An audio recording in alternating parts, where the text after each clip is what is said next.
Hey, good afternoon. Sarah Picaro here with Rewrite Your Life Coaching, and I'm going to talk to you about how to outsmart a narcissist today.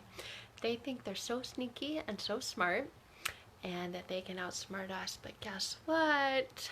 We know their little tricks and hacks, so we can use these to outsmart them. So 7 ways, that's 7 ways to outsmart a narcissist. Number 1. Keep communication limited. So with the narcissist in my life, no text messages, no thank you, he's blocked. No email, used to try to go that route, but that was used and abused as well. It was just like another form to text. So now I only communicate with that ex-narcissist in my life through an app, and this is only because we have a child in common. So can go no contact. If you can't, then you want to keep communication limited. You want to talk to them about simple facts, nothing further. Don't ask them questions. Don't let them answer you, or don't answer theirs when they're like, whoa, how's your life? What's going on? Doesn't matter. Just talk about simple facts. Keep your answers very generic. We talked about this before. The term is gray rocking, to just say, okay, well, that's nice. And that's it. Don't show any emotion. So that's number 1. Number 2, they lack what is called whole object relation. So what this means is that for them, like most people, normal people see things, you know, in all shades of gray. It's like there's an exception. It's like, well, you know, in this case I would. They don't see things that way. Whole object relation is where they see things as black and white. And that is it. That's why they are able to get super angry with you, and then all of a sudden you're like, oh my gosh, I'm so sorry, and then they love you again. So this is why they can't love you and be angry with you at the same time. Like a normal healthy relationship, it's like, I still love you, but I'm so mad right now. No, when they hate you, like they hate you and they're angry at you, or they absolutely love you. So black and white. No 50 Shades of Gray. No gray at all. The third thing, number 3, in outsmarting a narcissist, you want to stay away from their flying monkeys. And I love this term because it comes from the Wizard of Oz. The flying monkeys are their little the little like people that they have that like look up to them, and they're just so scared of them.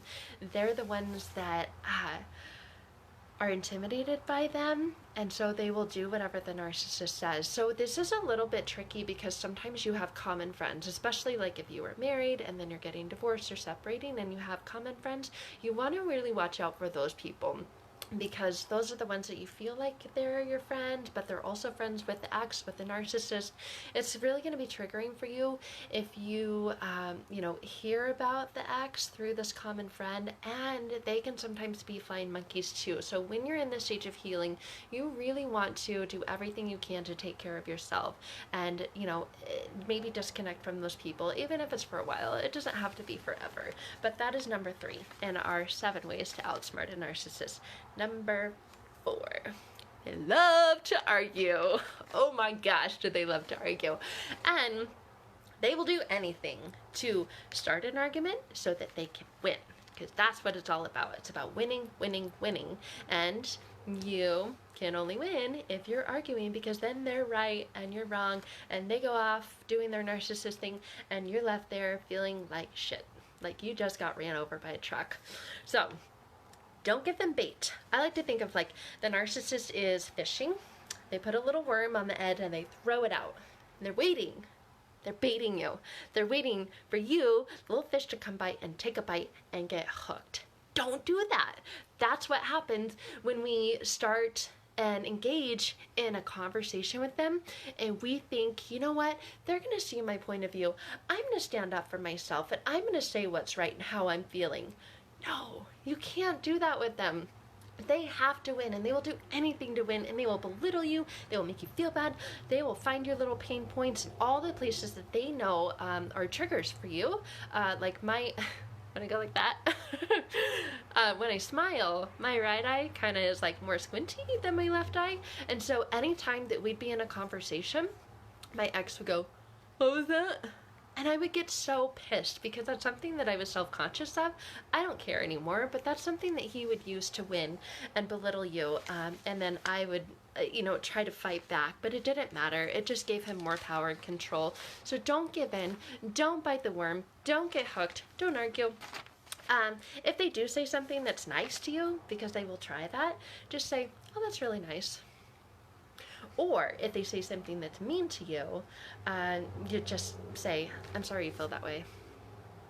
But that's it. Like, very blanket statements. You don't want to try to combat yourself and, well, yeah, but you, because there you go, starting an argument and they're going to win.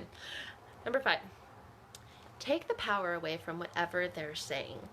So they're going to say, like, you're weird, your eye does this weird squinty thing, like, and they're going to try to just poke and poke and poke. Because that's what they do. And just go, so what? Okay, my eye does this weird squinty thing when I smile sometimes. So what? And that's taking the power away from them. Because again, they want to get into an argument, a confrontation with you, so that they can be right and you can be wrong and they can win. Thus having power and control. If they keep bringing it up and they just won't stop, then you can say to them, something good to say is, why do you care so much? Like when my ex is like, what was that? Okay, so what? I like my eyes, okay? They're blue, they're pretty, my daughter has my eyes, I love them. And if he just keeps going, you just, why do you care so much? Why do you care so much? And my eye does this weird squinty thing. So put it back on them. So take that power away from what they're saying by just deflating and deflecting. Number 6. Now I got it right this time. You want to highlight the ugliness that is coming out of them, because there's not a lot of pretty that comes out of these people. You can do this by remaining calm, because they are going to make comments that hurt. Whew. They know all the comments that are going to hurt you. They're going to say some passive aggressive things and you're going to get triggered. And when this happens, you can just go, wow, that was really mean. And when you do that, you're pointing out this ugliness that's coming out of them without like getting them to be angry and like just doing this back and forth kind of thing. So just go, wow, that was really mean. Because then you're pointing the ugliness that comes out of them and you're not allowing to take it away. Like you might, if it gets to that point, you might have to just like walk away at that point. You don't want it to go any further because it will turn into an argument. Number 7, very last thing. This is a really cool trick because it happens all the time. It happens when I drop off my daughter and pick her up. I get really, I notice my body. I notice that my breathing becomes more shallow. My heart starts to race. I freeze, right? We do that and they count on us doing that so that they can win. So you want to imagine, like a lot of us have, I don't have one, or I'd be pointing to it, like Apple Watches or those watches that monitor our body symptoms, our heart rate, like when we're working out and exercising. If you have one, awesome. If you don't, you just imagine that you have one. And this watch is tuning in to your body and telling your body how it feels. Okay, is your heart rate increasing? Are you starting to get knots in your stomach? Is your throat starting to close up? And imagine each one of these symptoms that you have is like this little ding that goes off like on your watch. That's an indication that you are having this physical response with this interaction with them. So you want to notice that you are triggered, because your little watch is going ding and your throat's closing up and your heart is racing. That's an indication that you're being triggered. This trigger is actually not from them. This is the fun and the cool part. This trigger is related to, when you get that feeling, an emotional trigger that you have from when you were younger. So all of us are walking around carrying these childhood wounds, and when this narcissist comes in and like pokes at you in just the right spot, you react. But this reaction is a trigger from an earlier event, that an experience that you had when you were a child, that's this unhealed wound. And they're going there, like they're going right there because they want to hurt you. So Notice your body symptoms. Notice where you're getting that trigger. Where are you feeling it? Is your heart rate increasing? Are you starting to get knots in your stomach? You're starting to get sick? Are you starting to feel like you want to come back to them? And that's the best time to walk away or say, so what? Or, that was really mean. Any of those steps that we talked about, the 1 through 7. So I hope that I hope that helps you guys with outsmarting the narcissist in your life. So try on those 7 tricks and know that this is exactly what I specialize in. Unfortunately, don't have no contact with the ex-narcissist in my life. I do with the ex-husband because we didn't have kids together.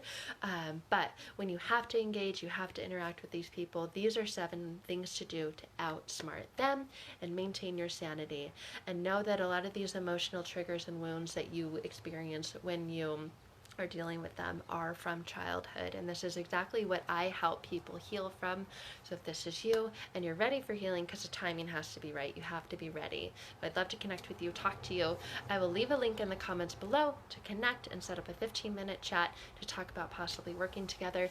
But in the meantime, try in these tips and I hope they help. Have a beautiful day, everybody.